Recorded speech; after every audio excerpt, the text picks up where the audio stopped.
अरे आज के अखबार में देख कितनी बढ़िया बढ़िया खबर छपी है। हमें भी पढ़ के सुनाओ पापा। हाँ हाँ सुना रहा हूँ, तेरे ही काम की है। अच्छा फिर तो जल्दी जल्दी सुनाओ। हाँ सुन फिर। चाय वाले का बेटा बना सीबीएसई टॉपर 98.9%। अरे पापा, मोदी जी का भी कोई बच्चा है? मोदी जी ने ये बात पूरे देश से छुपा के रखी है। अरे नालायक, रमेश चाय वाले की बात कर रहा हूँ। मुझे लगा मोदी जी का लड़का कहाँ से आ गया। चाय सिर्फ मोदी जी नहीं और भी लोग बेचते हैं।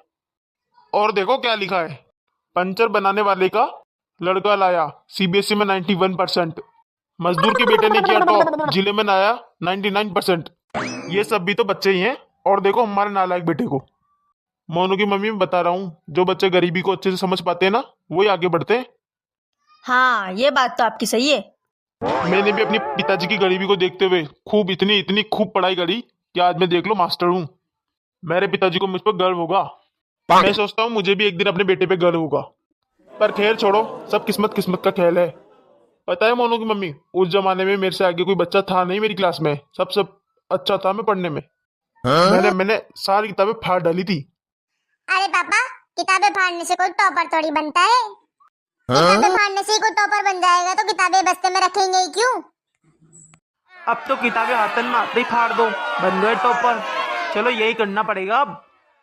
चूतिया मत बनाओ पापा। जैसे देखो कल मेरा इंग्लिश का एग्जाम है। इंग्लिश की किताब उठाई मैंने आज और चलो फाड़ दी। अब मैं टॉपर बन जाऊंगा क्या?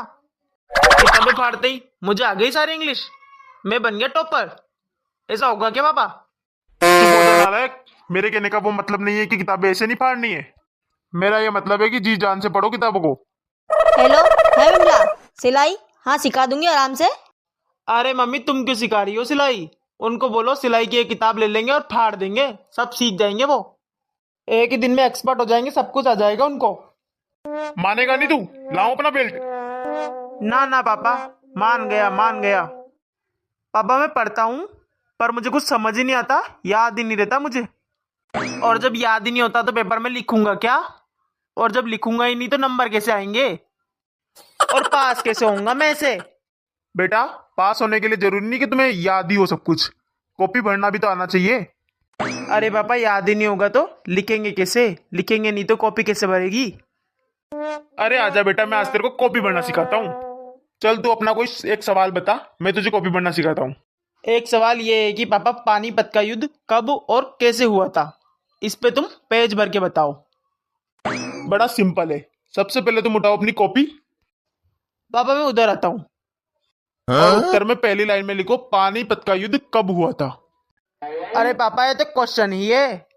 हाँ तो क्या हुआ, एक लाइन बड़ी एक लाइन बड़ी तो सरी। हाँ पापा, एक लाइन तो जरूर बड़ी। उसके बाद लिख पानीपत का युद्ध पानीपत में हुआ था। और पानीपत सोनीपत के बाद पड़ता है, इसीलिए हम इसे पानीपत के नाम से जानते हैं। इसीलिए इसे पानीपत के नाम से पुकारा जाता है। हम सब इसे पानीपत कहते हैं और यही पानीपत का युद्ध कहलाता है। देखा, भर गई कॉपी। हाँ हाँ पापा, क्या टॉप का आइडिया दिया है, भर गई कॉपी तो। अब यूं तो बताओ कि पानीपत का युद्ध हुआ क्यों था? बता रहा हूँ, थम जा। हुआ ये कि कुछ बंदे सोनीपत गए गुलाब जामुन खाने। गुलाब जामुन वाले की दुकान पे लग गई बहुत ज्यादा भीड़। और ये बात पानीपत वाले को पता चल गई, तो उन्होंने जाकर सोनीपत वाले को बजा दिया। इस वजह से ये युद्ध हुआ। इसलिए इसे पानीपत का युद्ध कहते हैं। इनकी वजह से पानीपत में युद्ध हुआ। ये है पूरी पानीपत की रामायण। वाह वाह पापा, पूरा याद हो गया मुझे तो।